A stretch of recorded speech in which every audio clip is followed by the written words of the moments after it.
Դերասանուհի Անի Խաչիկյանը, ով վերջերս է հեռացրել իր դեմքի փիրսինգը, ինստագրամյան իր էջի սթորի բաժնում անդրադարձել էր այդ թեմային, միաժամանակ խոսելով իր հասցեին հնչած վատ մեկնաբանությունների ու համացանցի օգտատերերի բացասական նամակների մասին։ Դերասանուհու խոսք ներկայացնում ենք առանց մեկնաբանության։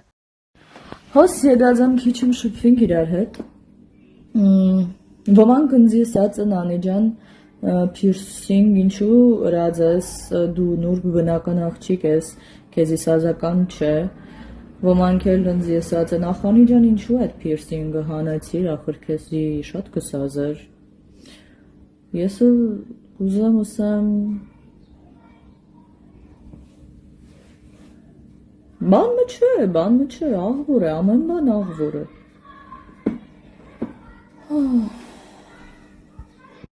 Լավ, իսկ հիմա ավելի լուրջ եւ առանց ֆիլտր։ Անի ջան, քեզ պետք էր այդ ինչ ես արել, ախր քեզ չի սազում, բայց դու բնականից շատ ավելի սիրուն էիր, դու էլ փչացար։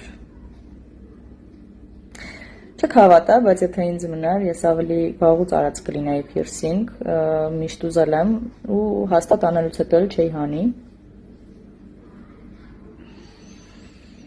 Բայց այդ ուրիշ պատմություն է, թե ինչի չեմ արել, ինչի եմ անելուց հետո հանել, ինչպես նաև մազերի կտրուկ փոփոխություններ ես շատ եմ սիրում եւ կտրվածքի հետ եւ գույնի հետ կապված։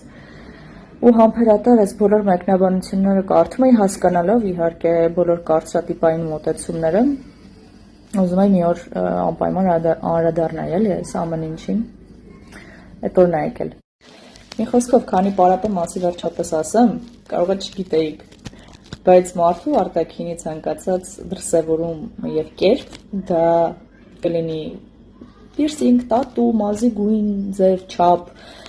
միջև անգամ պլաստիկ միջամտություններ, որոնց որ ես շատ դեմ եմ, բայց դա կապ չունի ես ինչին եմ դեմ։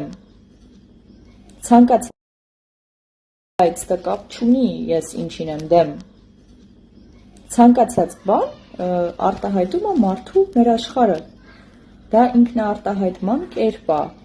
եւ եթե անգամ դուք ձեզ համար չեք ընտրում այս կամ այն տարբերակը, դա եւս ձեր իրավունքն է չընտրել կամ ընտրել այս կամ այն կերպը եւ դա չի բացառում այն ճշմարտությունը, որ իրավունք չունեք դիմացինի ընտրությանը պիտակավորումներ տալ կամ մարդուն չընդունել։ Տենց բաներ կա էլի։ Լավ, մի խոսքով ավարտելով այս ճառս ուզում եի ասել, մի խոսքով հասկացաք ինչ էի ուզում ասել, իսկ ով չհասկացավ ինչ էի ուզում ասել, էական չի մոռացեք, ոչ մի կարևոր բան էլ չէի ասում, բայց ես շատ եմ սիրում piercing ու շատ էի սիրում ինձ այն ժամանակ, երբ որ կար այդ piercing-ը ու դա երևի ավելի շատ էր արտահայտում իմ էությունը, քան այս հրեշտակային, պուպուսիկ, սիրունիկ, բնական արտաքինը, բայց ես ավելի շատ սիրում եմ իմ մասնագիտությունը, այո, եւ հանեցի, որ սպի չմնա ու ինչպես տեսնում եք համարյա բան չի էլ մնացել, սա կանցնի ավելի արագ, ես ավելի շատ սիրում եմ մասնագիտությունը եւ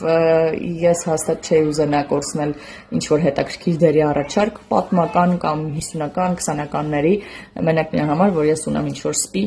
որը որ չի համադրվում այդ կերպարի հետ։ Շատերը նշել էին, որ Անիին սազական չեն նման հրապարակումները, մյուսներն անգամ նշել էին, որ դադարում են հետևել դերասանուհուն ինստագրամում, քանի որ հիասթափված են։ Անին որոշել էր անդրադառնալ այդ հրապարակման շուրջ ստեղծված աղմուկին եւ գրառում էր կատարել։ Իսկ եթե լուրջ հանդարտեցնելով այս անիմաստ աղմուկը, երբեք մի առաջնորդվեք մարդկանց կեղծ բարոյական սահմանումներով, բարոյականությունն ու իրական արժեքները, որոնք կրում եք, պետք է լայն նայեն, որպեսզի տեսնեն։ Նեղ մարդիկ չեն կարող ձեզ տեղավորել իրենց նեղ սահմանների մեջ, որտեղ ամեն ինչ միայն աշխարհից քողարկելով եւ իրենք էլ իրենց արժեքներից անսահման հեռու ապրում են, գրել էր դերասանուհին։ Իդեպ սա առաջին դեպքը չէ, երբ հետևորդները դերասանուհուն մեղադրում են համարձակ տեսքով ներկայանալու մեջ։ Ավելի վաղ էլ Անին իր միկրոբլոգում հրապարակել էր, ինչպես ինքն էր նշում, ամառային շորերով լուսանկար ու դրան հաջորդել էին հետևորդների բազմաթիվ նամակագրությունները, ինչը բարկացրել էր դերասանուհուն այն աստիճան, որ վերջինս հրապարակել էր դրանք։ Ահա որ խնդալու է, երբ ձմեռը ամառային շորերով ֆոտո ես պոստում ու մարդկանց մի մասի հորմոնալ ֆոնը այս կարգի դիսբալանսի մեջ է ընկնում, տաք պահեք կանցնի։ Շարքը ավելի մեծ է, բայց հավես չկար, միտքը նույնն է, նշել էր դերասանուհին։ Չնայած սոցիալական հարթակներում այս ակտիվությանը, Անին այն հանրային դեմքերից է, ով մշտապես փորձում է փակ պահել իր անձնական կյանքը։ Անին արդեն երկար ժամանակ է, ինչ ամուսնալուծված է։ Նրա նախկին ամուսինը ժուրնալիստների ասպարեզ ակումբի խորհրդի նախագահ Լևոն Բարսեղյանի որդին, լուսանկարիչ ռեժիսոր Հայկ Բարսեղյանն էր։ Անին եւ Հայկը որդի ունեն, Տեսլան։ Ըստ դերասանուհու իրենց հաջողվել է բարեկամաբար բաժանվել, չնայած չեն սիրում խոսել իրենց բաժանման մասին։ Իդեպ իր հարցազրույցներից մեկում Անին խոսելով ամուսնալուծության թեմայից նշել էր. «Մեր հասարակությունը բաժանված կնոջը կամ խղճում է, կամ եթե դու ասում ես չէ, ես լավ եմ, երջանիկ եմ, ասում են ուրեմն հաստատ տակը մի բան կա», նշել էր դերասանուհին։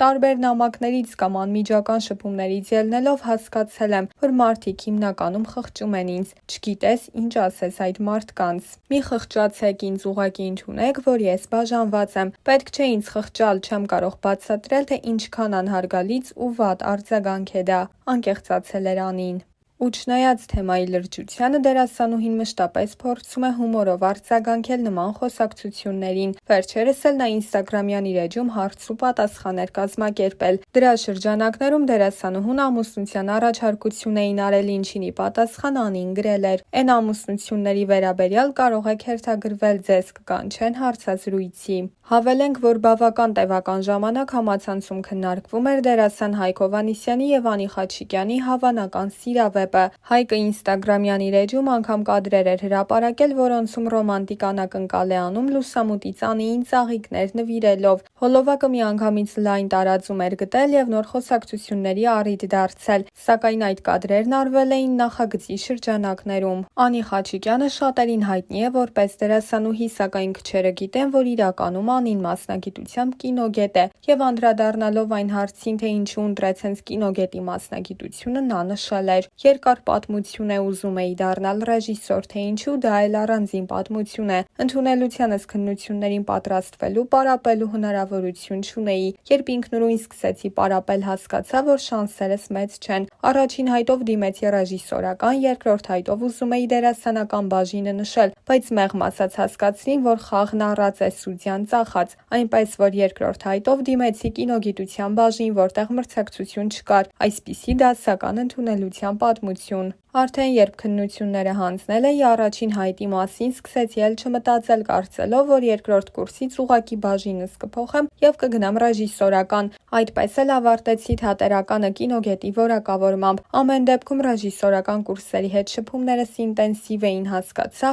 որ իմ բաժինը կինոյի մասին տեսական գիտելիքներ շատ է տալիս եւ այդ առումով չի տարբերվում ռեժիսորականի տեսականից։ Իսկ ինչ վերաբերում է պրակտիկային, ապա ինստիտուտը ռեժիսորներին նման հնարավորություն ուղղակի չէր տալիս։ Լավ էր թե վատ, ես սկսեցի նկարահանվել սերիալներում։ Տարբեր նախագծերում մասնակցությունս պայմանավորված էր տարբերվող արտաքինովս։ Ինձ չէր գրավում հայտնիությունը, ուղղակի գումար էր անհրաժեշտ ուսմանս վարձը վճարելու համար, թե չէ բնականաբար պատրաստված չէի այնքան, որ հասկանայի սերիալում նկարվելը հետո ինձ հանգիստ չի տալու։ Իսկ հանգիստ չի տալու զուտ այն իմաստով, որ եթե ինձ ինչ-որ մեկն ընկալում է որպես դերասան, չէի ցանկանա, որ հետևում որպես սկիզբ անորակ սերիալը լիներ։ Երբ հաղորդման էին հրավիրում սկզբում, խնդրում էի անվանս դիմացից դերասանուհի բառը հանել, որովհետև ինձ համար նման դեր ստանձնելը լուրջ պատասխանատվություն էր։ Ուրախ եմ, որ նման բախում ունեի ինքս ինձ հետ, որովհետև հստակ էր, ես դերասանուհի չեմ, իսկ հիմա վերագրում եմ եւ փորձում եմ տեղավորվել դրա մեջ։ Չեմ կարծում, որ ինձ այդպես են տեսնում իմ շրջապատի մարդիկ։ Ինձ թվում է չեն ընկալում որպես դերասանուհի, ես ուղղակի Անին եմ։ Ուսանող ժամանակ բացարձակ ճշմարտություններ ունեի, որոնք հիմա ինձ համար ծիծաղելի են։ Ամեն դեպքում իմ տեսակի ձևակերպումը չեմ կարող տալ, որովհետև ժամանակին դա փորձել եմ բացատրել եւ հասկացել եմ, որ ես չեմ այլ այնինչ պատկերացնում եմ ինչ-որ բաներից դրդված, ազդված։ Մի բան կա, որ հստակ է, ես ազնիվ եմ ինձ հետ ու դիմացինի հետ եւ չեմ ստում։ Ցանկալի է նաեւ, որ դիմացինն էլ սուտ չլինի, ազնիվ լինի իր հետ։ Հակառակ դեպքում քեզ տրված ժամանակն անիմաստ է սպառում, կորցնում ես իրականության զգացումը, որովհետև այդ նույն ժամանակն ես օգտագործում ծախսում, որ հասկանաս ինչու ազնիվ չէիր, ինչու ստեցիր։ Սա հաստատուն բան է ինձ համար։ Մենք փորձ չենք անում ինքներս մեզ հետ ծանոթանալու, վախենում ենք մեզ բացահայտել, դրա պատճառները շատ են, որովհետև մի պահ ուղղակի կպարզվի, որ ամենահասարակ բանը չես կարողանում խոստովանել, օրինակ այն, որ չես ուզում ապրել ընտանիքիդ հետ, ու դու շատ երկար չես ուզում ճանաչել քեզ կամ չես կարողանում, որովհետև մեր իրականությունը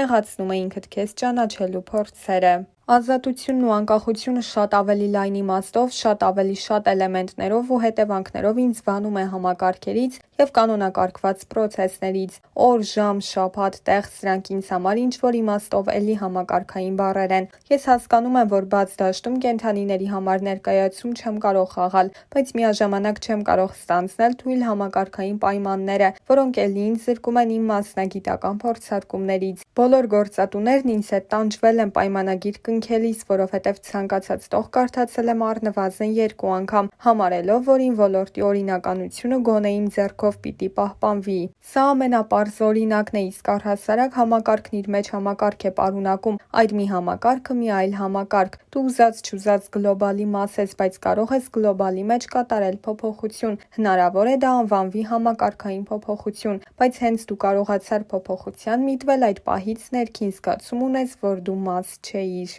Իմ կյանքի բոլոր էմոցիոնալ պիկերը կապված են Հայաստանի հետ, անձնական, մասնագիտական էմոցիոնալ պիկերը շատ անցողիկ են։ Դա երևի հորից է փոխանցվել, որովհետև հայրս ուղղակի ստիպում էր Սասունցի Դավիթից հատվածներ արտագրել, հարցնում էր ինչ հասկացա։ Պարզ է, որ բան չէի հասկանում, պարզ է, որ լրիվ ուրիշ էր այն ժամանակ, բայց այդպես էլ ծանոթացել եմ Հայաստանի բնությանը սարի, լեռան, դաշտի իմաստով եւ հենց բնությանը էության իմաստով, մոտ ու հարազատ ենք իրար։ Այդ կապվածության ուրիշ ձևը Հայաստանյային քո քառակուսի մետրն է, որի մասին նշեցի։ Դու չես կարող փոքր ու մեծ պարտություններից հետո հիասթափվել ու գնալ նեղանալ ու փակվել։ Պիտի խոստովանես, որ դու ես թուլանում, դու ես հիասթափվում, դու հոգնեցիր ու երկիրը կապ չունի։ Պիտի չասես, որ նեղացար երկրից դու գնացիր, պիտի ասես, որ քո քառակուսին ուրիշ տեղ ես փորձում գտնել, որը ոչ մի ձևով քեզ հաստատ չի տալու քոնն ունենալու զգացողության բավարարումը։ Գուցե տարիներ անց, երբ արդեն կլինեմ 69 մոտ կին, հասկանամ, որ իմ էներգիան, մոտիվացիան ուղղվել է մի բանի վրա, որն ինձնից շատ է խլել, բայց միանշանակ է, ես ուզում եմ ապրել մի երկրում,